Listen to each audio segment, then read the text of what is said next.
Hi, Kathie Owen here, and welcome to my channel, where I talk about all kinds of things like reality transurfing and how to transform your life in magic fashion. Today I'm going to read to you from the book Reality Transurfing, and I'm going to discuss some of the principles in this chapter. And the chapter is, the subchapter is titled Letting Go.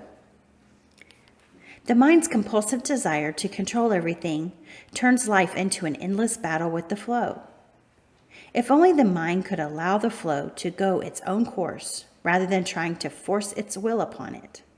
The mind's greatest error is that it strives to control the flow itself rather than its own movement within the flow.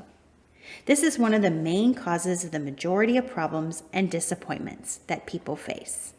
So let's talk about this for a second, because we think about it, our mind strives to control the flow. That's what it says right here. It says that our mind strives to control the flow rather than its own movement within the flow.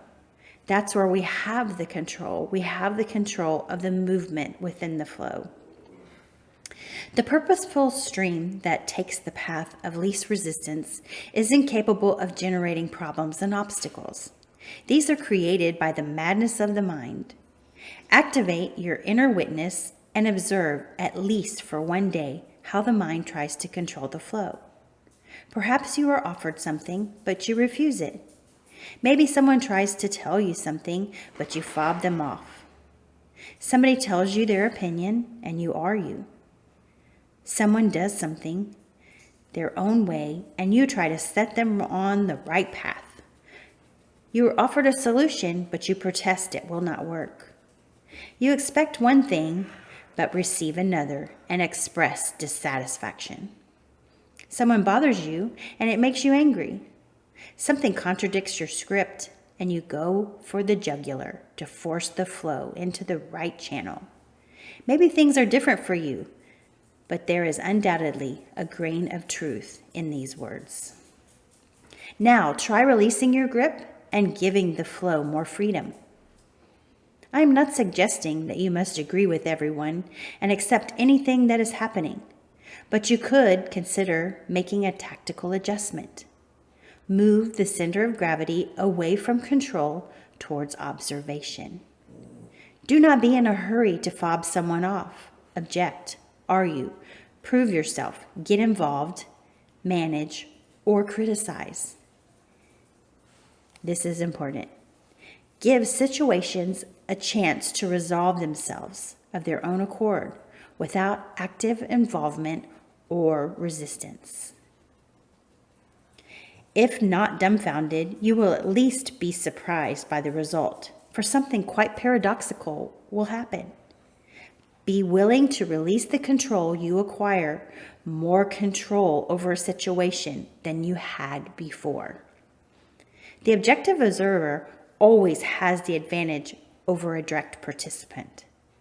This is why I so often repeat the words, exercise detachment. One other thing I want to bring to point in here, he also says pendulums abhor the streams in the flow for the simple reason that the stream moves in the direction of a minimal energy expenditure. So the reason I'm brought this to attention is I want you to think of arguments or problems that you're trying to solve and you're not going with the flow. When I'm talking about arguments, I am probably the least combative person you've ever met. And it's funny because I understood this principle that I'm talking about today before I ever read that. I knew that when you argue, I want you to watch an argument next time, even if it's just on TV, and picture who is the victim and who is the victimizer. And you see that circle 8 that I have at the bottom of this? That right there is an endless cycle. That's why it's the infinite symbol, because the victim and victimizer go back and forth. This happens within ourselves as well. Like we can make ourselves be a victim, or we can make ourselves be a victimizer. We can victimize ourselves. Then we become a victim. So there's that 8. It goes back and forth, back and forth. But if you really watch an argument, have you ever heard the statement, when you watch an argument, who's the bigger fool? Because really, both people look like a fool. They're both going back and forth over, I need you to do this because of this and this and this. Well, isn't that selfish of you that you want that? Well, however, like Vadim says in the book, if you just go with the flow and watch it work out, just watch it work out. That is exactly what I do when I'm proposed an argument or something comes up, because I understand this model of this is Shary's model of psychology, the victimizer. So we want to identify who is the victim and who's the victimizer, even within ourselves and our own thoughts, and then rewrite it with the pruning shears of revision.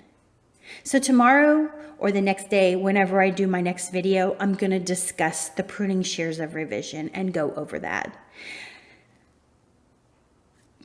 For now, that's my video. I hope you enjoyed it, and peace out and namaste.